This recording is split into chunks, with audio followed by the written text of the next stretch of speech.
दमोह में 7 मरीजों की जान लेने वाला नकली डॉक्टर नरेंद्र जॉन केन उर्फ नरेंद्र विक्रमादित्य यादव आखिरकार पुलिस की हत्थे चढ़ ही गया। लेकिन उसकी गिरफ्तारी की कहानी किसी मसाला फिल्म से कम नहीं है। जनाब को चिकन खाने की ऐसी तलब लगी कि ऑनलाइन ऑर्डर किया और अपनी लोकेशन भेज बैठे। बस फिर क्या था, दमोह पुलिस की स्पेशल टीम तुरंत प्रयागराज पहुंची और धर दबोचा। इस डॉक्टर के दूसरे कारनामे और भी चटपटे हैं। जिन डिग्रियों के दम पर ये लोगों की जान से खेल रहा था, वो सब एकदम फर्जी निकली हैं। हद तो तब हो गई जब इसने 2013 की पांडिचेरी यूनिवर्सिटी की एक नकली डिग्री बना डाली और उस पर तत्कालीन उपराष्ट्रपति हामिद अंसारी के फर्जी हस्ताक्षर तक छाप दिए।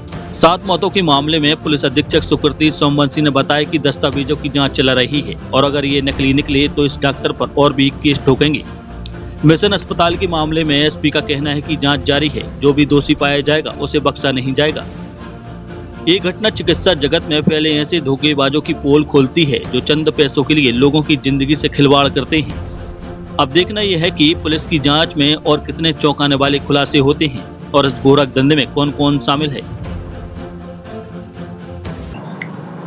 डॉक्टर जॉन कैन के मामले में पुलिस को 5 दिन की रिमांड प्राप्त हुई है, जिसमें अभी उसके बयान हो रहे हैं और जो उसके बयान में चीज़ें बता रहा है वो उसके बारे में हम लोग कंफर्मेशन के लिए प्रयास कर रहे हैं। अभी उसने जो बताया है कि उसका एक मेडिकल कॉलेज में दाखिला हुआ था, उससे वहाँ से वो पास आउट होके उसने विदेश जाकर कुछ पढ़ाई की है।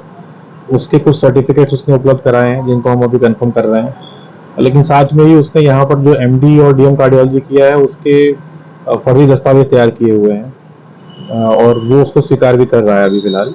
तो उसकी भी एक हम अलग से पैरेलली वेरिफिकेशन करवा रहे हैं।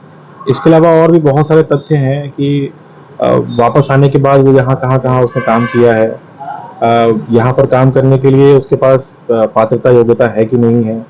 ऐसे तमाम विषय हैं जिसमें अलग अलग एजेंसीज को हम लोग संपर्क कर रहे हैं और उसके बारे में हम कंफर्मेशन ले रहे हैं। तो दरअसल ये फर्जीवाड़ा का मैटर है जिसमें उसने कॉपी पेस्ट किए हैं बहुत सारे साइन। उसमें एक 2013 की एक डिग्री है जिसमें जो पुडुचेरी यूनिवर्सिटी से जारी हुई है, वो देखने से ही प्रतीत हो रहा है कि वो एक फर्जी डॉक्यूमेंट है।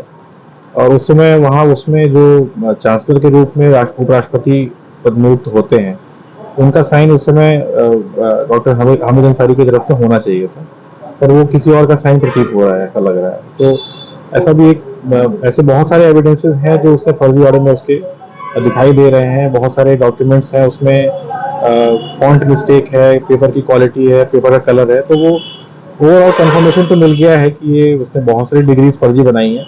और उसके रिसेंट जो अभी बयान आ रहे हैं उसमें उसने ये बताया कि उसने विदेश में जाके कुछ पढ़ाइयाँ की हैं, जो कोर्सेज किए हैं, उसके जो सर्टिफिकेट्स हैं उनको हमें बाहर से ही कंफर्मेशन लेना पड़ेगा। तो देखिए पकड़ा कैसे गया? जो मैंने बताया था कि हमारी टीम जो प्रयागराज में इसके संबंध में गई थी, वहाँ पर इसके कुछ हमें कॉन्टैक्ट्स मिले थे जिनसे पुलिस वेरीफाई कर रही थी कि व्यक्ति इस समय कहाँ है। तो उसमें इंटरेस्टिंगली एक नंबर से इसने संपर्क किया हुआ था। वो एक चिकन की शॉप थी जहाँ से इसने चिकन ऑर्डर करने के लिए उसको व्हाट्सएप पे अपनी लोकेशन भेजी थी।